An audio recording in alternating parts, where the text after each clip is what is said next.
He was just a paycheck. That's what the man said, loud and proud, like he was untouchable. He didn't know who sat behind him, didn't notice the older man in a damp gray hoodie, the one with a quiet presence and a worn notebook in his lap. That man was Jackson Harmon, founder and CEO of Harmonix Learning, listening not as a boss, but as a stranger. Disguised in plain sight, Jackson had come to this snowy retreat not to relax, but to unravel a growing tension no one dared name. What he found instead would dismantle everything he thought he knew about leadership. Jackson didn't come for fanfare, no hidden cameras, no secret crew waiting to capture viral moments. This wasn't a TV stunt. It was desperation wrapped in curiosity. The company he built, one that once felt like family, now felt foreign. Turnover crept higher. Energy grew colder. Engagement plummeted like a winter sun.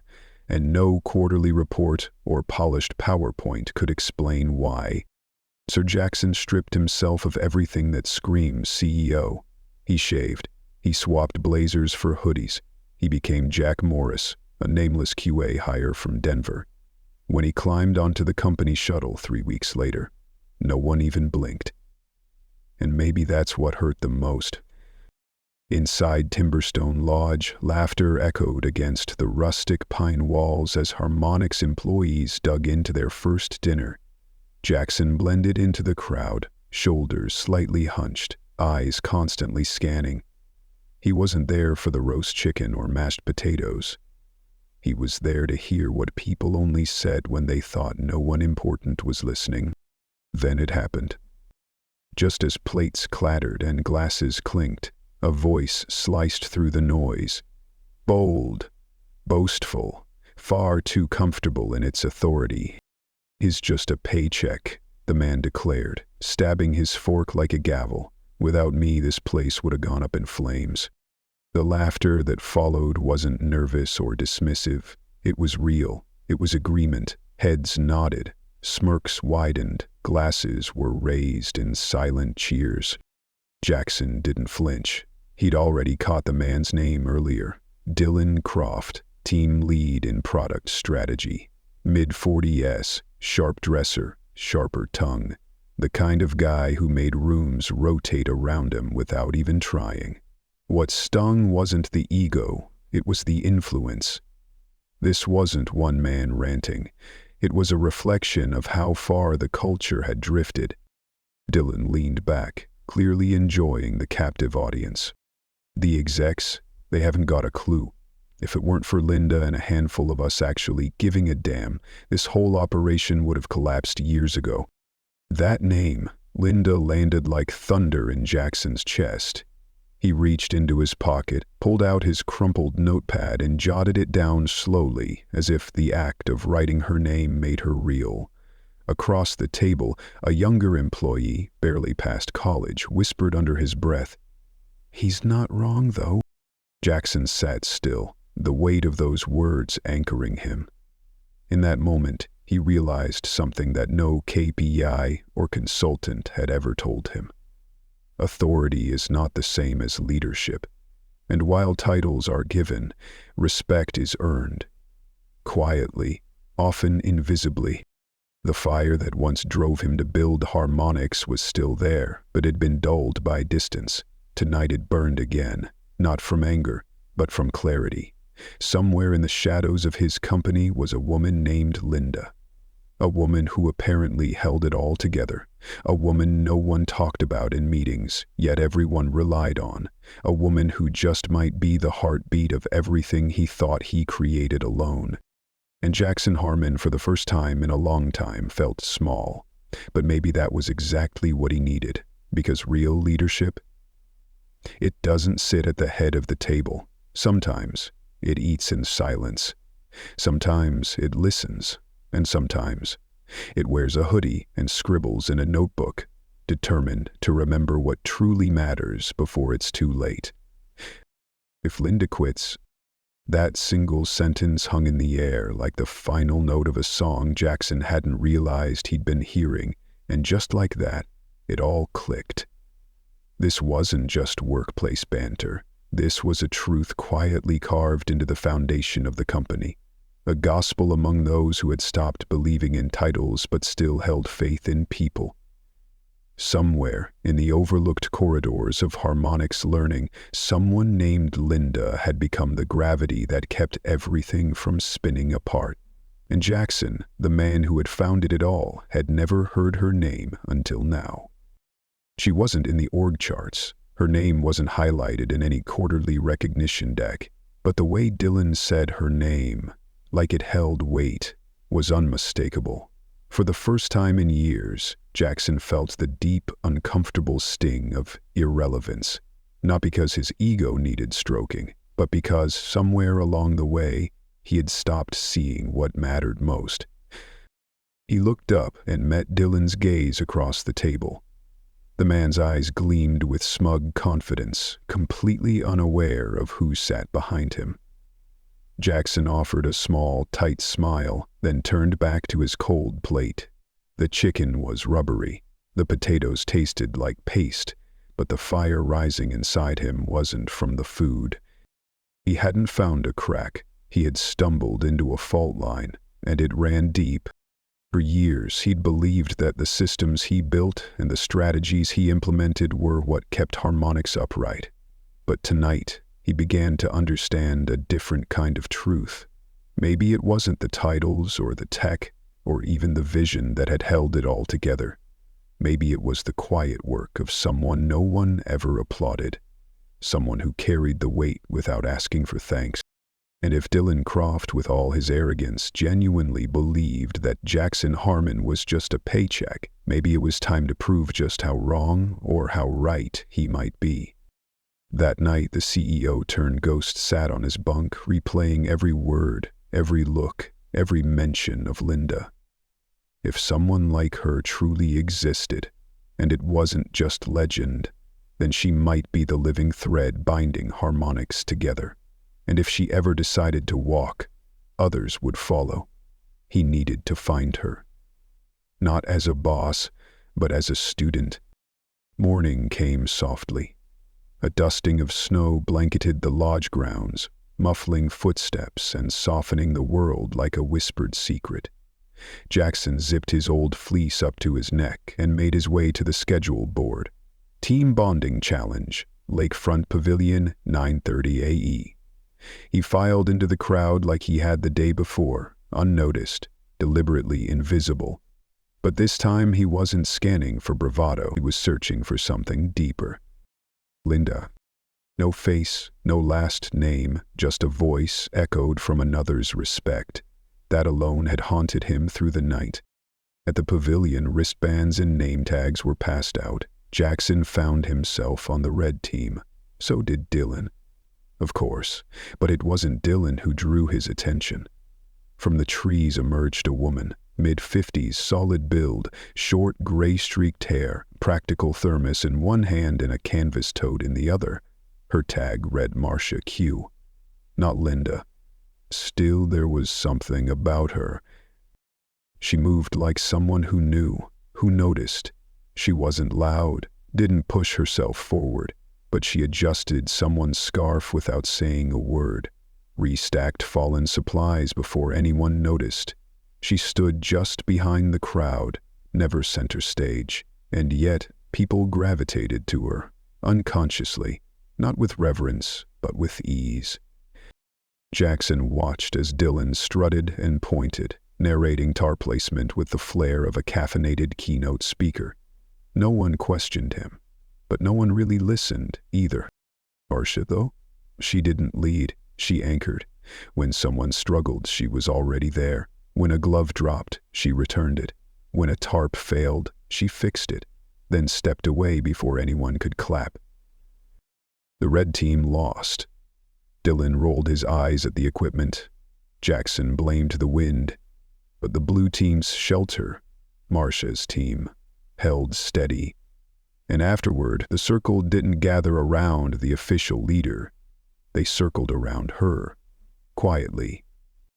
Later, Jackson walked behind her as they made their way back to the lodge. She carried another employee's broken backpack over one shoulder, as if it were nothing. "Hey," Jackson said casually. "Nice job out there." Marsha offered a soft smile, polite but wary. "Thanks. Just glad no one lost a toe to frostbite." There was warmth in her tone, but distance too, as if she'd spent years offering help and receiving little curiosity in return. "You've been with Harmonics long?" he asked. "Long enough to know these retreats usually end with bad chili and a few bruised egos," she said, chuckling. He laughed. It was real. "I'm Jack. QA support?" She glanced at him. "QA support, Denver office?" He nodded smoothly. "Joined about 3 weeks ago." "Well, good luck surviving the chili," she said, and walked ahead to help someone who had twisted their ankle. And there it was again, that invisible thread of care. The kind of leadership you can't teach. The kind that shows up unannounced and never demands applause. Jackson slowed his steps. This woman, Marsha Quinn, might not have the name he was searching for, but in her quiet efficiency and fierce compassion, she embodied everything Harmonics had once stood for. And she had no idea that the man she'd just warned about dinner was the very reason she'd had to carry so much for so long. That evening, a fire cracked in the center of a stone circle, wrapping the group in a hush of orange light and pine-scented air. Dinner was a mystery wrapped in foil. Jackson didn't care. He nursed a mug of cocoa, too sweet, too spiced, but comforting all the same. Around the flames, the retreat softened. The posturing faded. No one was building shelters or playing roles now. Just people, tired and honest, sharing bits of themselves in the dark. A few younger employees, maybe new hires, were deep in conversation. Their faces flickered in the firelight. Their voices were low, serious. Something unspoken passed between them. Jackson leaned in ever so slightly, because sometimes the truest things are only said when the noise has finally died down, and the stars are listening. Jackson leaned in, the firelight dancing in his eyes. Around the crackling flames, words slipped out like steam from a kettle left too long on the stove.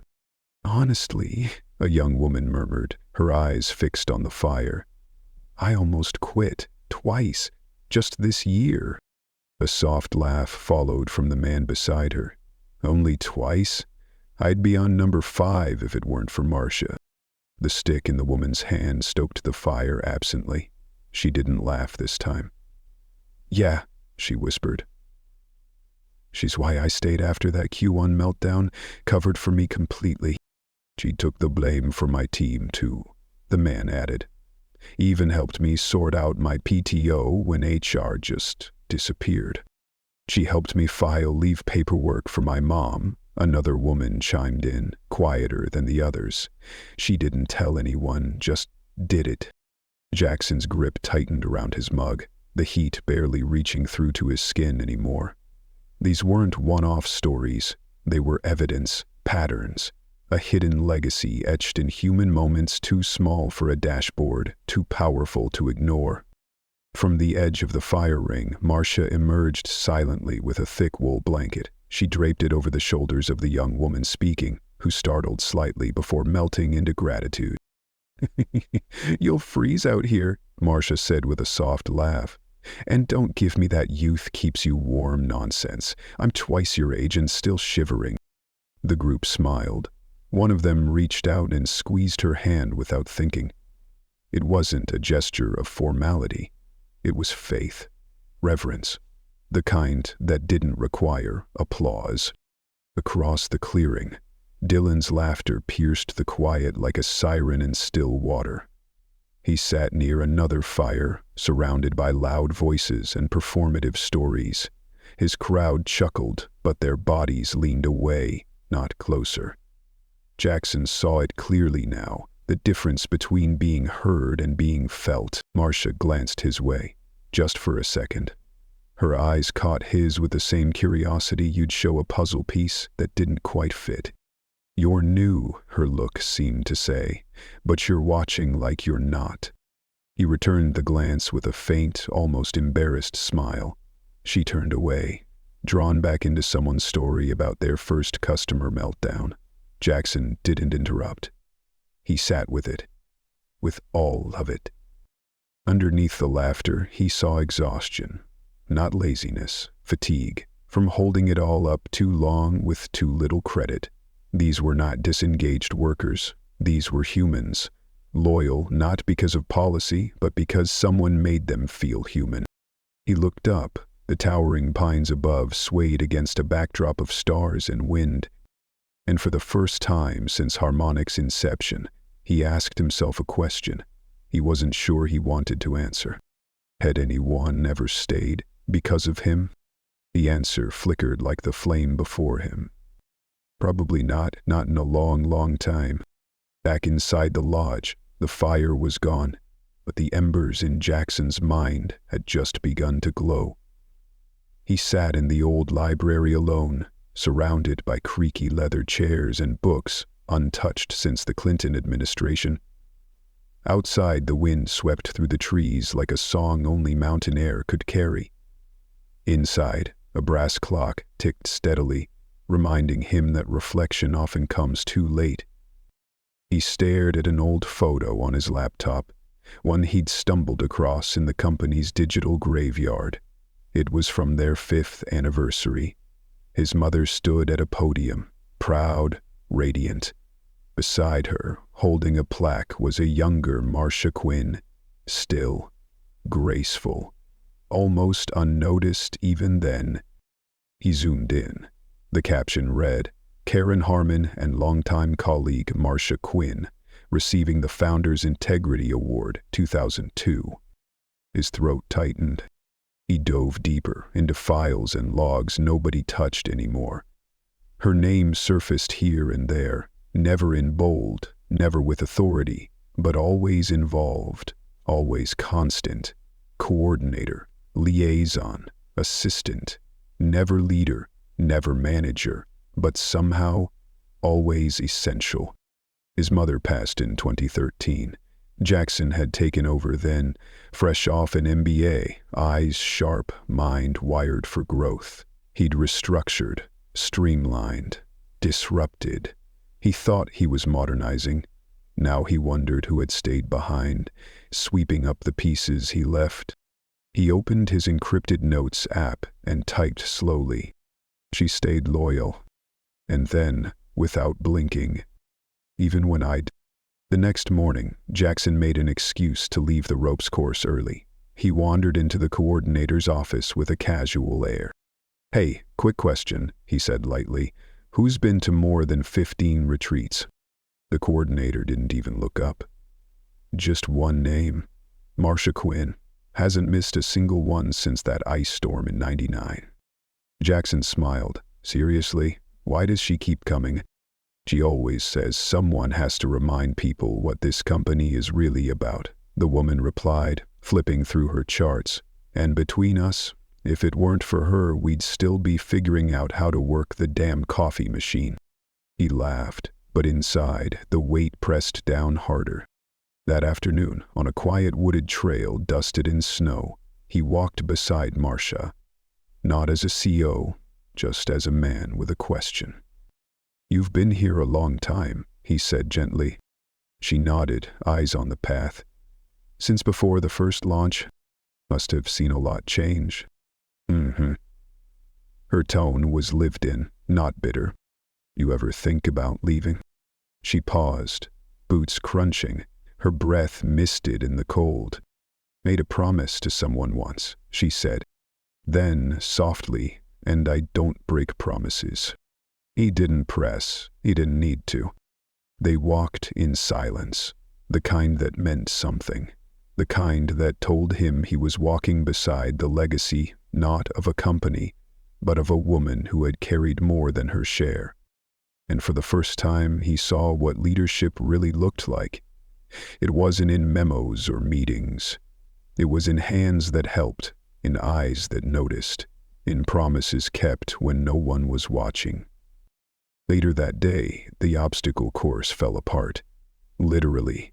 The red team's crate tower crumbled seconds before the buzzer. Flags fell, cones scattered. Dylan's ego snapped louder than the plastic crates. "Well, maybe," he barked. "Someone shouldn't have touched it." His eyes locked on to Marsha. She stood calm, arms folded. "It was pulling sideways," she said plainly. "It would have tipped before anyone even touched it." Dylan stepped closer. "Right, and once again you made that call without consulting the team lead." The air shifted. Tension cut through the clearing like a blade. Faces turned. Some winced. Others looked away. But no one, not one person, stepped forward to defend Dylan. And in that silence, something changed. Dylan's voice sliced through the quiet like the snap of a brittle branch. But this wasn't about crates, not really. This was about territory, control, dominance. He circled Marsha like a wolf testing boundaries, tone thick with condescension. "You've got this habit," he sneered, "always stepping in, helping when no one asked, tweaking things behind the scenes, easy to do when you're not accountable." Marsha didn't blink, didn't recoil. Her calm was deliberate, built from decades of weathering storms men like Dylan had never even seen. "Helping," she said softly, "isn't a habit, it's part of being a team." Dylan laughed, sharp and joyless. "No, taking over is, and frankly, some of us are tired of it." Jackson's stomach twisted. He wasn't surprised. Dylan had been laying this trap all week, slowly painting Marsha as an overreaching busybody rather than the glue holding the team together. What did surprise him was the silence. No one spoke, no one stepped in. The woman who had carried them through crises, quietly, reliably, was now standing alone, accused by someone who had contributed far less but spoke far louder. Jackson scanned the crowd. A few junior employees fidgeted.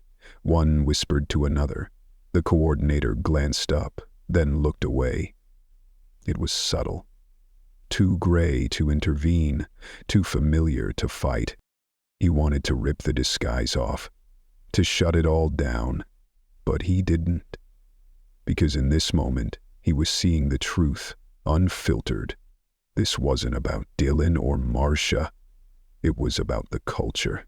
The rot that allowed charisma to outshine character, volume to drown out value.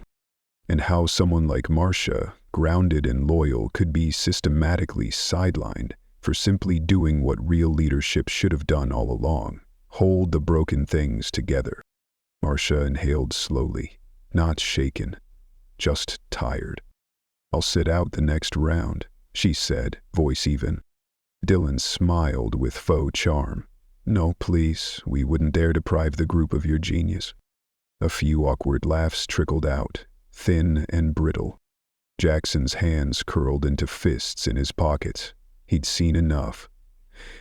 When the activity ended, Dylan walked away with his usual swagger, tossing out cheap jokes about tight ship leadership and rogue rescuers.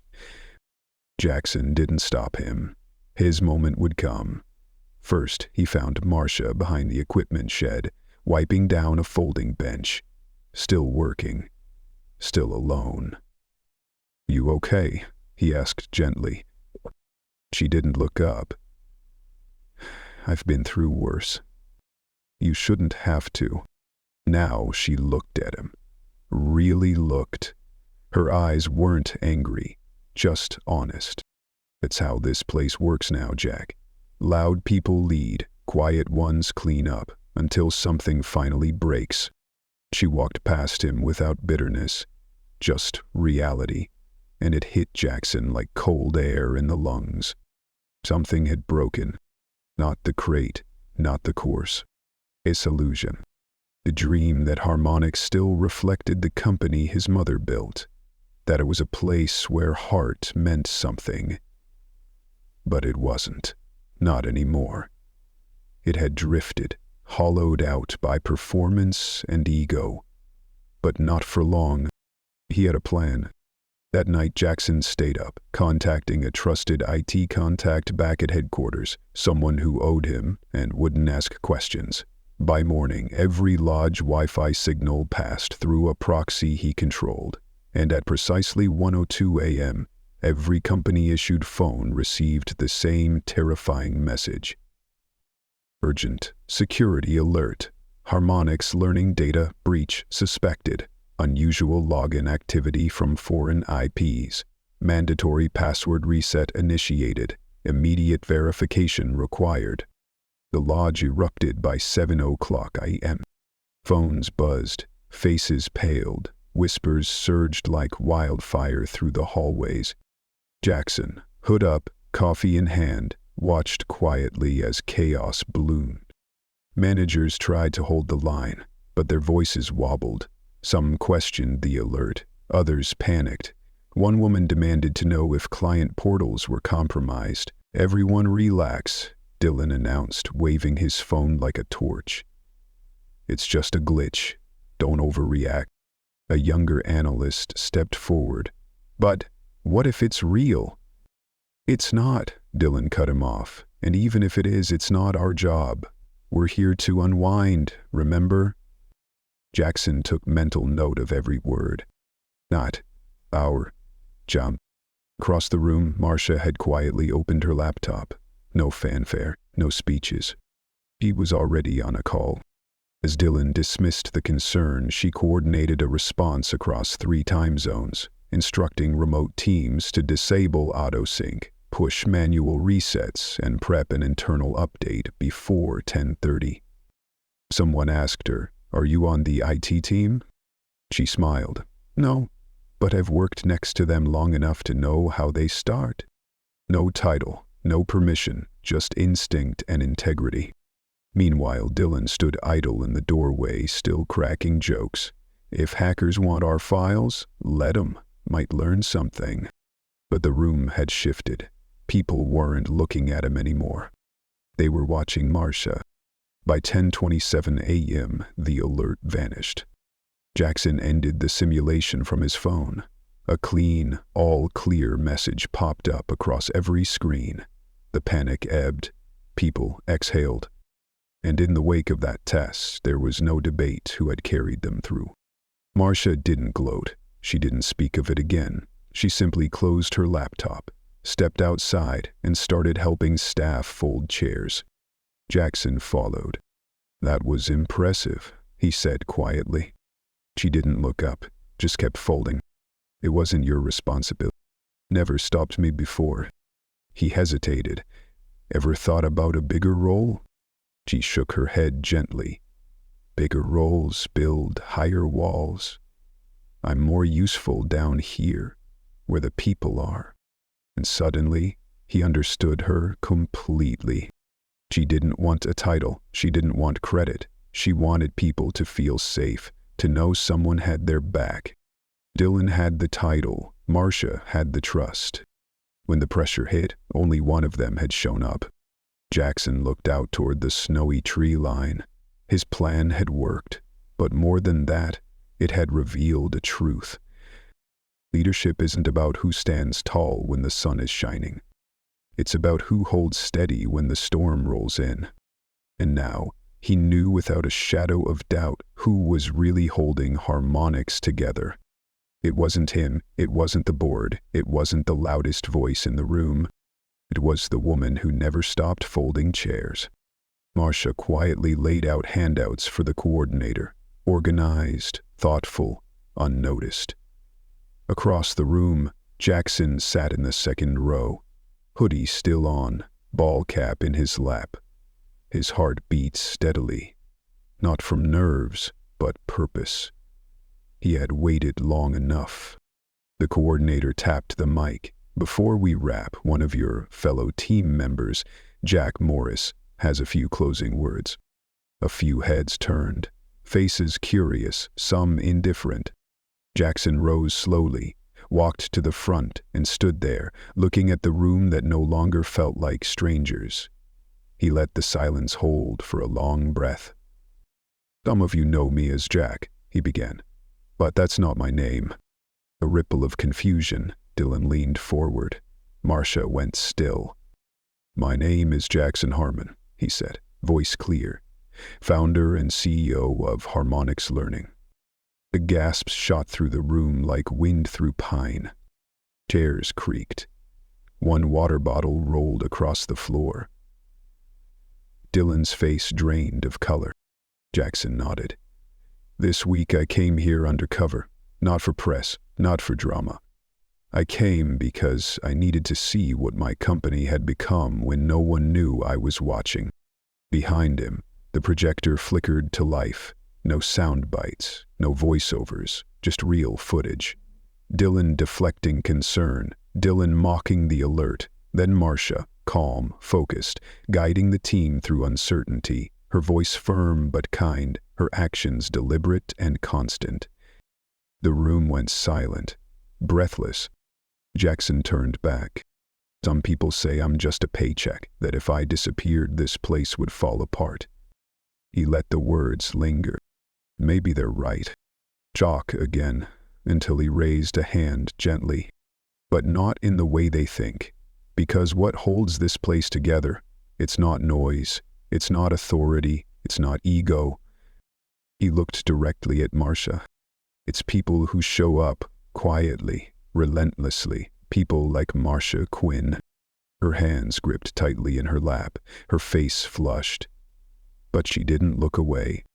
"Marsha is not just an employee," he said, voice thickening. "She is the soul of this company. Loyalty, integrity, compassion. She has lived those values, not because she had to, but because she chose to." As a soft sniffle echoed, someone near the back wiped their eyes. "If you've ever stayed late because someone stayed beside you, if you've ever felt safe, seen, human, odds are it was because of her." The entire room turned to Marsha now, not in surprise, but in reverence. Dylan sat frozen, arms crossed, face tight. "I didn't come here to create a moment," Jackson said, his voice lower now. "I came to understand." And then, with a clarity that cut through the noise like light through fog, "Leadership isn't a title. It's not a salary. It's what's remembered when things fall apart." Then applause. Soft at first, then louder. One person stood, then another, and another, until the entire room was on their feet. Except Dylan. Marsha remained seated, stunned, unsure what to do. Jackson walked over and offered his hand. "You didn't ask for this," he said, "but you earned all of it." Her hand trembled as she rose. The applause swelled again. No music, no fanfare, just the overdue honoring of a life of service, rising like sunlight through a breaking storm. In that moment, Jackson wasn't a CEO. He was simply a man, finally seeing the truth. The strongest pillar in the company was never on a spreadsheet. She was in the margins all along. The following week, the mountaintops were gone, replaced by polished boardroom floors, glass walls, filtered water, the illusion of control. But Jackson didn't sit at the head of the table. Instead, he stood to the side. On the screen behind him wasn't a revenue forecast or a market map. It was a photograph. Marsha Quinn laughing beside two young teammates, hands still dusted with snow. "You asked me for risk reports," he said, "for takeaways, metrics." He paused. "I brought you truth." He looked each board member in the eye. "My mother didn't start this company with charts. She started it with care, with people, with one belief that education at its heart is about trust." At the next click, a silent video played. Marsha handing out blankets, tying scarves, listening. "I thought I built this company," Jackson said softly. "But I was wrong. I built the scaffolding." He stepped back. Marsha and people like her built the foundation. That afternoon, in the front lobby, Jackson waited by the elevator. Marsha entered, rain on her coat, eyes wary. "You sure about this?" she asked. He led her to a new office, her name already on the door. Marsha Quinn, VP of Culture and Values. "I'm sure," he said. "This isn't a promotion, it's a correction." Inside, the room was simple. No plaques, no mahogany, just 2 chairs and a half-filled bookshelf. "I won't play politics," she warned. "That's why I trust you to lead it." They talked for an hour. Mentorship programs, anonymous feedback channels, a new executive rule. Every senior leader must spend a week each quarter shadowing frontline staff. No titles, no perks, just people. "You'll get pushback," she said. "Good," he smiled. "It's time they earned the word leader again." When she left, Jackson stayed back for a moment. He looked out at the skyline, not searching, just remembering. Not Dylan's insult, not the applause, but the one sentence that changed him. People get loud, others get quiet, until something breaks. He had been quiet for too long, not in words, but in presence. Marsha had shown up every day, silently carrying the promise his mother made, to care for the people no metric could measure. Now it was his turn. As Jackson stepped out into the hallway, passing real employees doing real work, something inside him shifted. Not the company. He wasn't chasing success anymore. He was standing beside it. And her name was Marsha Quinn,